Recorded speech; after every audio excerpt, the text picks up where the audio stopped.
Now then, you're right. We are back, and it didn't get better overnight, did it? Here's 5 things that we learned watching Manchester United and Galatasaray basically play fly keeper last night. So, number 1, Onana back down to earth. He's had some recent good form, but I think he let himself down badly, especially the one that he threw in last night. I think there's partial blame on him. I don't think it's the entire blame on him for the first goal. I said, yes, the goalkeeper sets the wall, but ultimately the players can still move themselves around. It was interesting to see Beaten Sport, of all people, talking about a rule which I wasn't aware of, which is that attacking players can't be in the wall. Didn't know about that. So why that wasn't flagged up, I have no idea, but that's a bit of a piss take, if that is correct. His Champions League mistakes have both cost us and kept us in it. You know, it'd be unfair to fully just rinse him for everything that's happened in the Champions League without also acknowledging that if it's not for the save that he makes at home to Copenhagen, we wouldn't have a single win to our name in the group this season. And he needs to bounce back. I don't think confidence will be an issue for him, but, you know, he does need to bounce back from these mistakes which he's been having. In my opinion. And it's been really interesting to sort of read the reaction from everybody as well. And I think, as often happens, people have gone completely overboard with hammering him. We are still in a far better place with him as a goalkeeper than we would have been with David De Gea. And that's not opinion. That's literally data. So I'm sure we'll come through it. The problem that we've got is people are going to look at the clean sheets De Gea had last year. I mean, there was a guy arguing with me in the comments last night, and he was like, it's the same defence as last year. Well, I'm like, it's not. It's literally 4 different people. I mean, last night, you know, Luke Shaw was starting to come back, but there's still no Varane, still no Martinez, and yes, Wan-Bissaka was in there as well. But you know what I mean? It is what it is. Hugh in the comments here says, I'm a United fan since 62. This keeper is a clown. You're wrong. There you go. You're wrong. He's literally got the second highest amount of saves in the Premier League. He's got the highest number of goals prevented in terms of the XG that he's faced. He's not. Facts.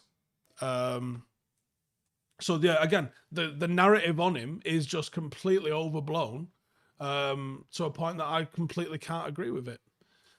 Number 2, all-out attack. There wasn't a lot of high quality defense played by either side in that game last night. Both teams got chance after chance after chance. It made for a bit of a spectacle that I'm sure the neutrals would have enjoyed. You definitely couldn't take your eyes off the match for any minute whatsoever. With a little bit more conviction or composure, though, United could have easily scored. I mean, there was 3 opportunities in the second half late on alone that United could have converted. And if you convert them, you know, you come away with the 3 points and it's a different mood and you go, wow, we got away with it there. But the point is, you know, we are conceding far too many shots and we are conceding far too many goals on the basis of that. You know, 11 goals scored away from home in the Champions League is an absolute piss take, to be perfectly honest with you. And linked to that, number 3, lack of control. Control is what every manager wants in a game of football. It's why you try and overload in certain areas. It's why you maybe go defensive first or part the bus or play counter-attack or whatever it is that you try and do. It's to have an element of control and an element of a way to steer the result in the way that you want. You know, if you're playing against a team that's better technically than you, you might, you know, try and mid-block or low-block them. If you're playing against a team that might have a lot of attacking threat, but maybe they're not technical in the defensive department, maybe you press them high and you try and play 1v1 at the back. Like, there's a multitude of different things that you can try and do. But I don't think there's any manager that's happy to see games go completely end-to-end. Underdog managers maybe, but no manager that's, you know, managing a decently sized club should be happy to see just the abject lack of control that we saw in the game last night. We allowed the game to be just an absolute transition fest.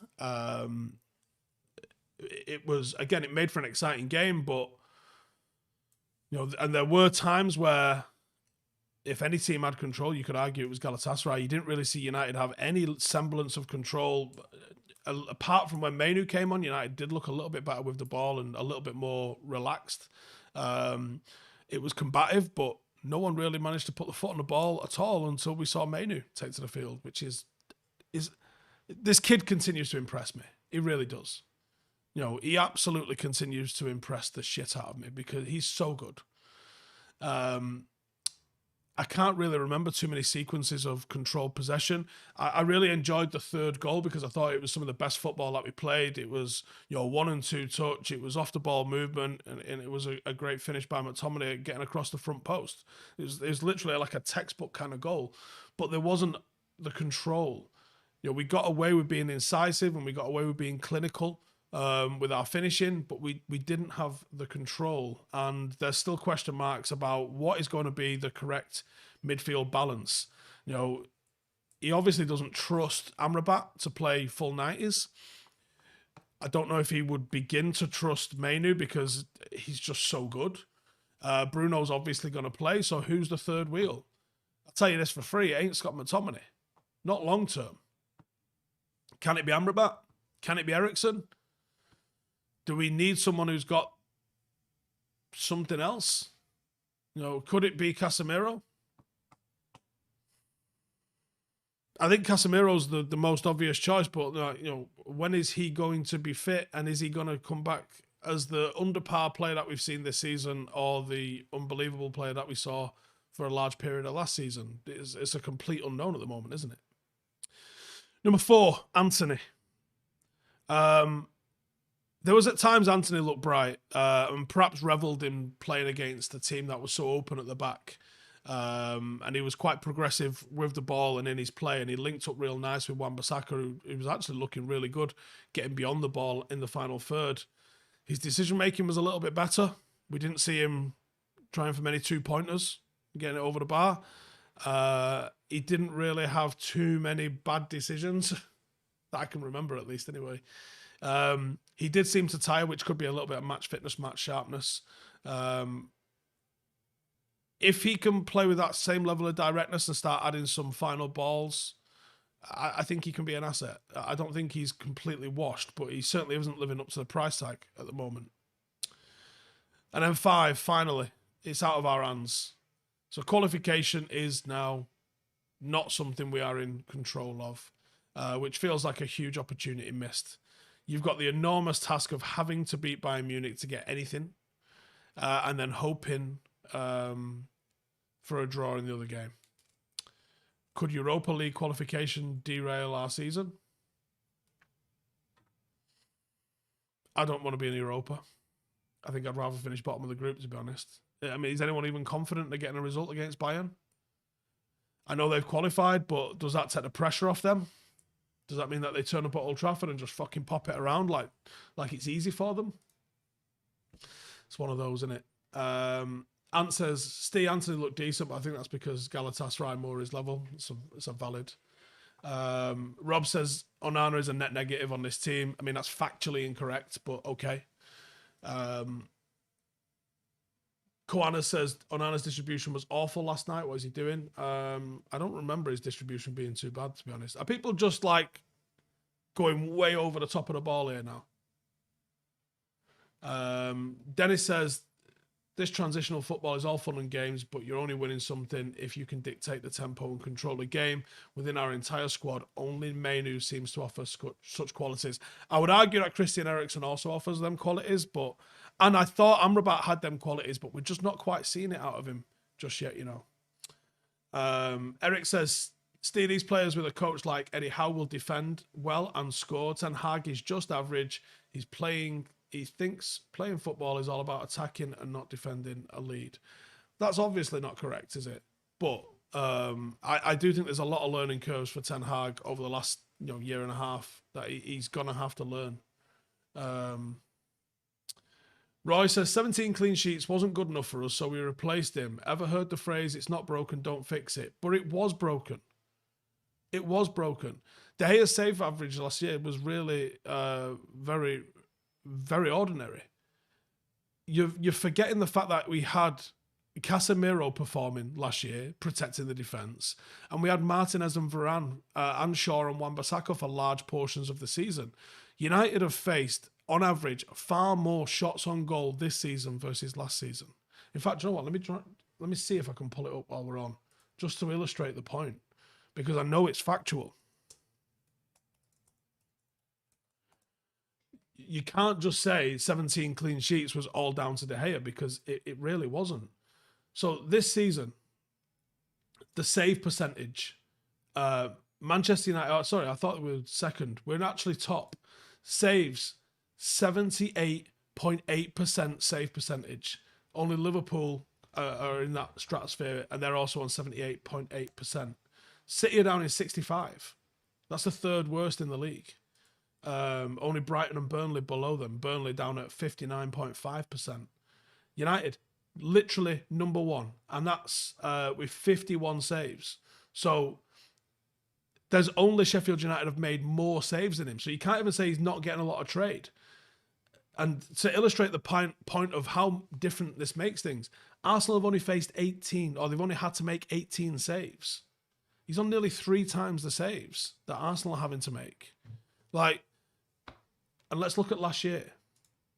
So last year, in fact, let me just have a look. So that was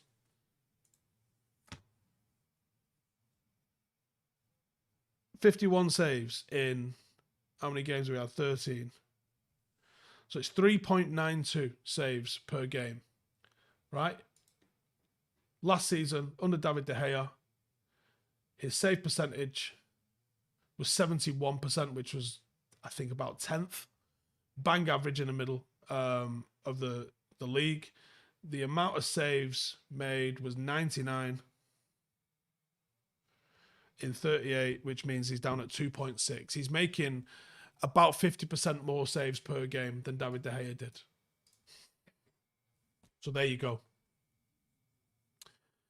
Montana says De Gea wouldn't have cost us 3 Champions League games.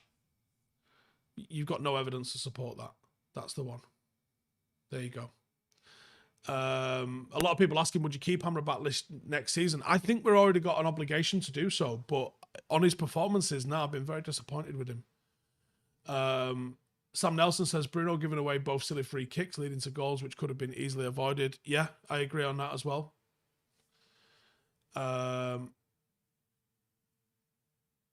Gibbo77 says, Steve, it looks like Maguire has been going down to Copley Astros on a Wednesday night with the local lads and worked on his game because I have no clue what he's had, but he's actually playing all right. I think the games are still suiting him at the moment. He's playing against teams that are quite direct and he's having to defend. And that's never been a massive issue for him when it's a direct. The defensive issues that he's had is when people play a ball to the left and right of him into the channels on the floor. That's when he struggles. Or behind him because he's not got a pace or awareness. But I thought he still had a poor game on the ball last night. There was obviously the chance where he put Onana in the shit by playing it to him while he was being pressed. There was points where he was just taking far too long to play a pass. I think defensively was good. But I think when you see someone like Mainoo, 18 years of age, comes on and the speed of his pass and the decision making he makes, he shits all over not just Maguire but a lot of people in the squad.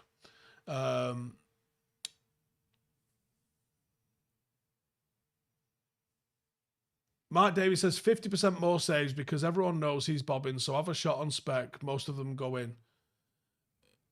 But he's literally got nearly 10% more saves. He's got the highest save percentage in the Premier League. So, all right, let's point this another way. He's having far more shots. Like, you're just trying to bend the stats to your point here. The stats are showing you, factually, he makes more saves per game and he's making a higher percentage of saves for every goal that goes in. How are you going to spin this any other way than the fact that the fucking defence and midfield are allowing far more shots? And that's obvious when you realise that your first choice defence has not played this season and the midfield has been all over the fucking place. There's a very simple path to follow here. And that's not to excuse that Onana has made mistakes. For me, the second one was entirely on him. He basically threw it in his own fucking net last night. But let's be factual about our analysis and not just get caught up with whatever fucking talk sport are telling you is happening. Get a fucking grip, man. Brian says, Onana's had a different back four in front of him almost every game this season. We're never going to see why Ten Hag brought him until there's a solid and consistent defence in front of him. Boom. There you go. Carnival says, some aren't able to understand stats, numbers and maths. Yep. Doctor Who says, these stats do not account for the difficulty of shots that he's faced. I'm glad you brought that up, because actually he has faced a higher quality of shot.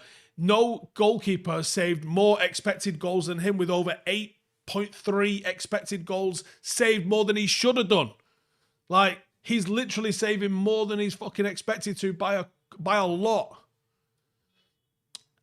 Vicky says, as the McTominay project flopped, he offers goals and nothing else. I think so, yeah. I don't think you can play him and Bruno together until you're completely dominating the ball, which is a minute off at least. Tino says, why do people forget that defending's down to the whole team? No way we will challenge with our current defence. Correct. Theo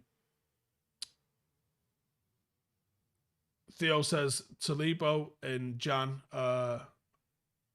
Yes, I could go with that. NT says, we've seen an improvement since Shaw has come back. When Leisha is back, we'll look a lot better. I agree with that. Could Mainoo play centre-back with Amrabat or Casemiro? I'd rather develop him into being a world-class midfielder, because I think he's got the potential to be a world-class midfielder.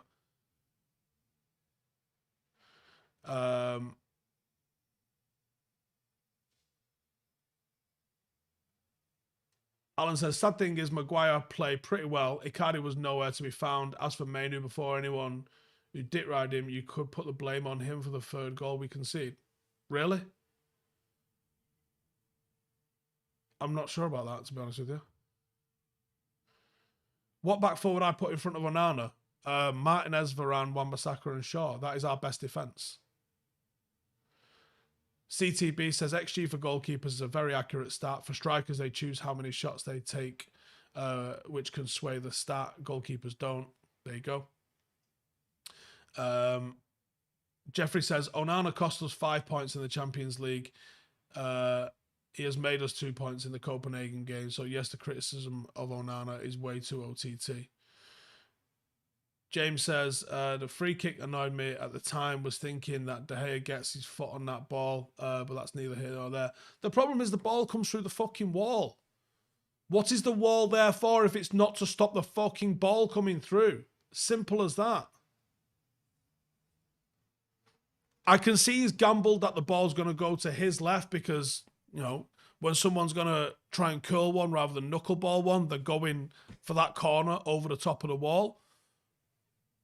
So he's gone to move, realised as he's moved, and then he gets caught in that weird no man's land, which makes him look like a bit of a fucking donut. But do you know what I mean? Billy says, as horrendous as this will sound, I'm not reading that out, mate. How about that? Because that's nonsense.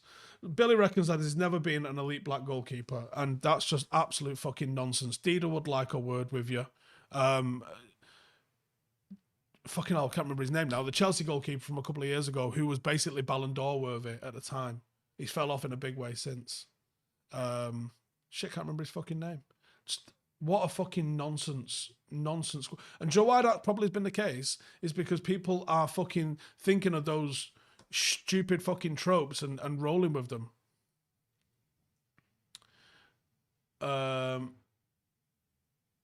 Midfield was too open, says Ibrahim. Yeah, I completely agree with that.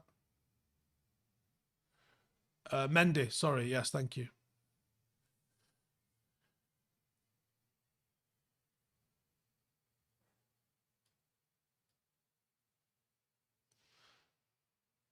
Connor says the ball was on the keeper's side. That's not on the wall. If it's top, bottom, right corner, then that's the wall's fault. It came through the middle of the motherfucking wall, right? I can see that he's gambled that it's going that way, and it's not. It's come back through the middle of the fucking wall. Now, you got to question why Bruno's just standing there, like, with them allowing a gap. Think about it. Mainoo, yeah, there's another.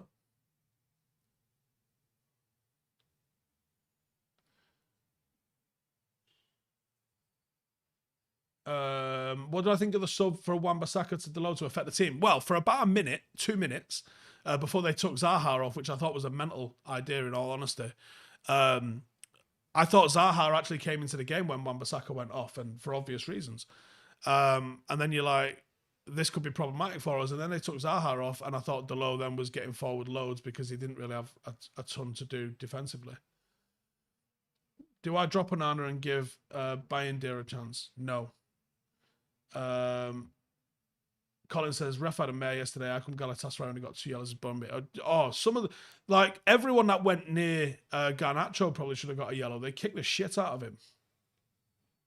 NT says the commentators blamed Onana for the first goal and everyone ran with it. He didn't cover himself in glory, but not 100% his fault. That I completely agree with. Yeah, I'm literally listening to it and saying the same thing. Roy Thompson says paralysis of analysis. De Gea is a superior shot stopper. Okay, but he's not. Last year he wasn't. I mean, this year, the fact that he's unemployed does not tell you anything. Like, last year, Onana was facing a higher, saving a higher percentage of shots again. And this year, he's doing even more than De Gea did last year. In fact, let's have a look. So last year, De Gea, 71.1%. This year in the league, I don't have the Champions League stats. This year in the league, Onana, 78.8. Okay, let's have a look at the year before, shall we? The year before, save percentage, Manchester United, 70 on the nose, right? 70% on the nose in 2021-22. So, and that was about 13th in the league. Onana, currently number 1 by a long old way. Year before, hang on, not having it.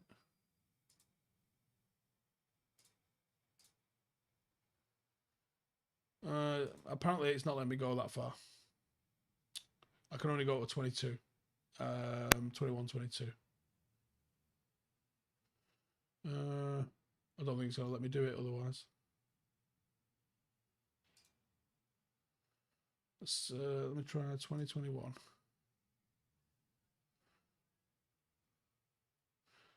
Squad goalkeeping stats. There we go.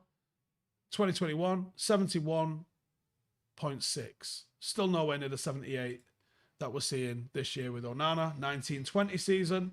We had a good season that season off the top of my head. Where is he at? That season, save percentage was 74.8. Still nowhere near the 78.8 that Onana's managed so far. What year are we on? 18-19 season.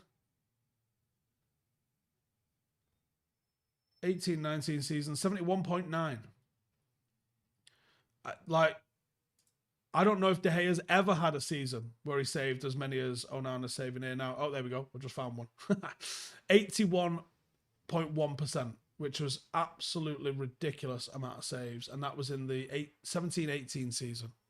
So that was the last time, 5 years ago, was the last time De Gea was getting close to what Onana's done this season.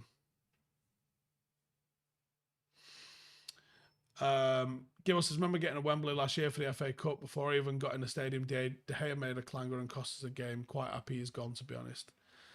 Fadil says, Bayern is a better goalkeeper in all aspects. He's fucking not, though, is he? Come on, man. Fuck's sake.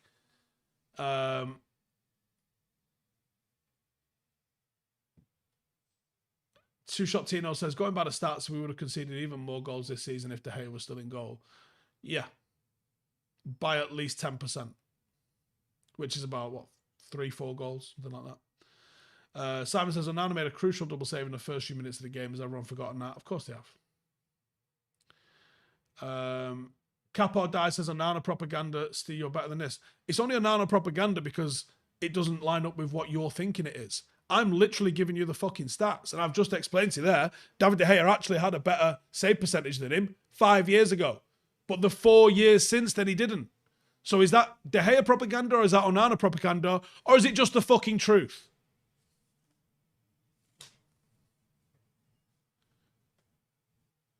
Anyway, I'm going to wrap it up here. Cheers for tuning in. Make sure to subscribe, and I'll see you in a fucking bizzle. Laters. Hey, thank you for watching the video. If you are new around these parts, then don't forget to subscribe. My channel is proudly supported by my community on Patreon. If you'd like to get a little bit of extra content, a Discord group, meetups, five-a-side games, weekly podcasts, behind the scenes, and even an occasional bit of transfer news as and when I get it, then for the price of a pint, you can show your appreciation for the content that we make and get some goodies for doing so as well. Check the link in the description or click the button right here. You'll also find all of my socials here too if you want to follow me on any of those platforms. Nice one.